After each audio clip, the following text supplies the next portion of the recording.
Қыстың қаты суығы кетіп, жылулығын алып, жазда келді. Адам жанын жадыратып, табиғатқа әсемдік әкелетін бұл ай әрқашанда адам өмірінен аса маңызды. Жаз мезгілі табиғатқа да әсемдік әкеледі. Бұл мезгілде адам жаны жадырап қана қоймай, мектеп оқушылары әрлі-берлі қалаға да ағылады. Жаз мезгілінің адам өмірінен алар орны да ерекше. Бұл мезгілде біреулер шетел асып демалса, ал енді біреулер өзіміздің Бурабайдың баурайына барып демалады. Бұл мезгіл мектеп бітірген жас оқушылар үшін де аса маңызды. Өйткені қалаған мамандықтарына қол жеткізу үшін де бұл болашақ жас студенттер әрлі-берлі қалаға ағылады. Әселім қала Алматының міне бір саябағында көрермендерден сұхбат алып жүрміз. Сұхбатымызды әрі қарай жалғастырмақ болып, бір мектеп оқушысынан сұхбатымызды жалғастырсақ. Сенің бола ма сұрауға? Қай қаланы тұрсың? Мен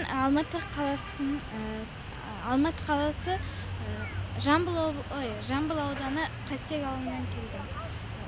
Алматыға қыдырып келдің, Иә, қыдырып келдім. Алматы несімен ұнап жатыр саған? Алматы маған табиғатымен, өзінің керемет жерлерімен маған ұнады. Алда уақытта мектеп бітіргеннен кейін қай қалада оқыр едің? Мен мектеп бітіргеннен кейін Қытайға барып оқығым келеді. Қытайдан оқуыңды бітірген соң осы Алматыға немесе еліміздің қай бір түкпіріне өзімізге келіп қызмет етер ме едің?